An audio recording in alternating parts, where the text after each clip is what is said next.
जय श्री राम सभी भक्तों को, जय माता की। फिर एक नई वीडियो के साथ हाजिर हो गए हैं और आज की जो हमारी वीडियो है इसमें आप बताइए जादू टोने भूत प्रेत से बचने के लिए क्या करें, और जो है भूत प्रेत से बचने का कोई ऐसा उपाय या ऐसा कोई समाधान बताइए जिससे जो है सभी भक्तों का कल्याण हो सके। आज की वीडियो इसी विषय पे होने वाली है। हमारे साथ अंत तक बने रहिए, तभी आपको सारी वीडियो समझ में आएगी। अगर वीडियो अच्छी लगती है तो लाइक करें, शेयर करें, कमेंट करें। चैनल पे पहली बार है तो चैनल को जरूर सब्सक्राइब करें। चलिए शुरू करते हैं आज की वीडियो। जय श्री राम। जय श्री राम, जय श्री बालाजी महाराज। जीवन में हर कार्य उलझने पैदा करता है। जब हमारा काम बनने वाला होता है तो तरह तरह की उलझने उत्पन्न हो जाती हैं।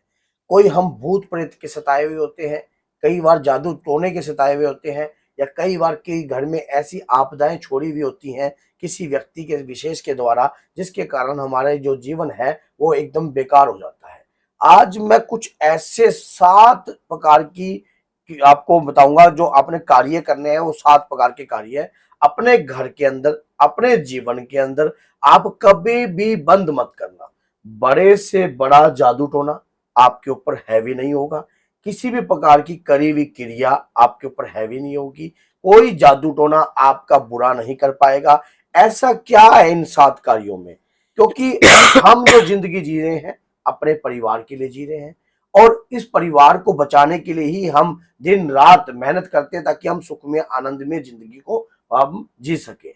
और लेकिन अगर कोई तीसरा व्यक्ति आकर इस जिंदगी के अंदर रुकावट कर देता है, किसी प्रकार की अड़चने डाल देता है, तो हमें ऐसा वो ना कर पाए, इसके लिए हमें ऐसा कौन सा सुरक्षा कवच, ऐसा कौन सा रक्षा कवच हम स्थापित करें? क्योंकि हम जादू टोने की विद्या को जानते नहीं है, उसका जवाब हमें देना आता नहीं है। लेकिन हम तो बेचारे ठहरे भक्ति भाव करने वाले व्यक्ति, लेकिन अब किसी को किसी उस भाषा में किस प्रकार का जवाब दें, ये भी तो बहुत ज्यादा मानो जरूरी है कि उसको उस भाषा में जवाब देने के लिए हमें क्या कार्य करना चाहिए।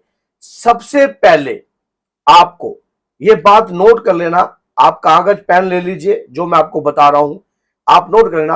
अपने इष्ट की आराधना करनी कभी मत छोड़िए। कितनी बड़ी से बड़ी मुसीबत आ रही हो, कितना भी ग्रहण पड़ रहा हो, सूर्य ग्रहण हो, चंद्र ग्रहण हो, आपके घर में सूतक और पातक भी लगा हो, बेशक दीपक बाती मत लगाइए, लेकिन अपने हृदय में अपने इष्ट का आसरा कभी ना छोड़िए। अगर माना जाता है अगर आप अपने इष्ट का आसरा छोड़ देते हैं या अपने इष्ट से दूर हो जाते हैं तो आपके ऊपर वो चीजें हैवी होने के चांस जो है उसके ज्यादा बन जाते हैं, और वो चीजें आपके ऊपर प्रभाव छोड़ने लग जाती है। और जब वो प्रभाव छोड़ देती है तो अपना असर भी छोड़ देती है। उसके बाद दूसरा, अपने कुल देवी देवताओं को कभी रुष्ट मत कीजिए। आपके घर में कोई मांगलिक कार्य हो रहा है, कोई भी पूजा पाठ होती है, तो अपने कुल देवी देवता को कभी रुष्ट मत कीजिए, कभी भी उनको कभी भी नाराज मत कीजिए, ना नाराज होने दीजिए। अब कोई व्यक्ति कहेंगे कि हमारे को पता नहीं, कुल देवी देवता तो माँ दुर्गा सबसे बड़ी देवी है, उन्हीं को अपना देवता अपनी देवी बनाइए, और उसके बाद और हनुमान जी अपने कुल देवता आप बना सकते हैं। तो उस दौरान क्या है कि उनकी आराधना आप कंटिन्यू रखिए, जैसे कि पूर्णिमा पे हनुमान जी की होती है। और नंबर 3 क्या करना है, 14, अष्टमी, नवमी, पूर्णिमा, अमावस्या, इस समय पर अपने इष्ट की आराधना, अपने कुल देवी देवता की आराधना, उनके द्वारा कोई दी हुई भेंट, उनके द्वारा कोई नियमित की दिया हुआ उसारा, या कोई किसी भी प्रकार का जो भी आप चढ़ावा चढ़ाते हो या कढ़ाई लगाते हो माता की, या कुछ भोग लगाते हो, तो वो बंद नहीं करना चाहिए। क्योंकि खानदान की जो रीत चल रही होती है, परिवार की जो रीत चल रही है, उस समय पर लगाया हुआ वो जो भोग है, मान लो कोई लगातार 14 पे भोग लगाता है माता का, किसी के घर में 14 पे भोग लगता था माता का, और लगते लगते लगते लगते काफी उस पीढ़ी दर पीढ़ी चलती रही, अगली पीढ़ी उस भोग को बंद कर देती है, तो उससे भी देवी देवता रुष्ट होते हैं, आपके पितृ देवता भी रुष्ट होते हैं। अगर और अमावस्या पर अपने द्वारा कुछ ना कुछ दान राशि जरूर निकालिए, कुछ भी, गौओं के लिए, पक्षियों के लिए, कुत्ते के लिए, उसके बाद मछलियों के लिए, और असहाय व्यक्तियों के लिए हमें कुछ ना कुछ दान जरूर निकालना चाहिए।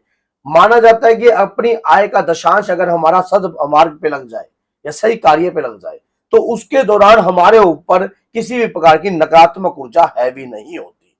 और पांचवा, ये अपने गुरु के द्वारा दिया हुआ कोई मंत्र आपको कभी भी बंद नहीं करना चाहिए, क्योंकि मंत्रों में छुपी होती है अपार शक्ति।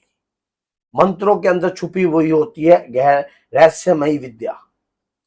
उस विद्या को अगर जागृत कर दिया जाए तो आपका वैसा ही रक्षा कवच बन जाएगा जैसी आप कृपा चाहते हो। सुंदरकांड का पाठ, हनुमान चालीसा का पाठ, रामायण का पाठ, दुर्गा सप्तशी का पाठ, अपने इत्यादि कुछ भी जो भी आप पाठ करते हो, लंबे समय से लगातार करते आ रहे हो, उन पाठों को भी कभी बंद मत कीजिए। आपके घर में अगर सूतक पातक लग जाता है तो आप हनुमान चालीसा को कभी भी बंद मत कीजिए। हनुमान चालीसा का ये एक ऐसा पाठ होता है जो मुंह जबानी भी आप इसको याद कर आप अपने मन में भी गुणगान कर सकते हो। अब पातक लग गया है, पातक में भगवान के प्रति, भगवान के नाम का सिमरन कभी बंद नहीं करना चाहिए। और घर के मुख्य द्वार पर पंचमुखी हनुमान जी की मूर्ति स्थापित करनी चाहिए। पंचमुखी हनुमान जी की मूर्ति आपके घर के मुख्य द्वार पर होनी चाहिए।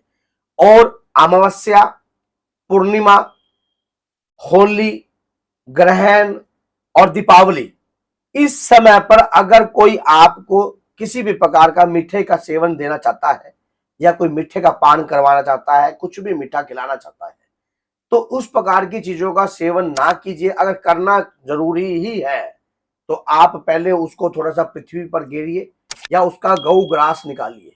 अगर कोई मिठाई का डब्बा दे जाता है तो आप उस मिठाई के डब्बे को, ये तो उसको कह नहीं सकते भैया तू ले जा, तो उसके लिए पहले गऊ के नाम का वो निकाल लीजिए, क्योंकि आपने जैसा ही वो चीज पहले निकाल ली तो पहला वार जिस भी चीज पे होगा वो गऊ के अंदर 33 कोटि देवी देवताओं का वास होता है और उनके ऊपर जो कृपा, उनको ऊपर करा हुआ तंत्र मंत्र जंत्र कुछ नहीं चलता।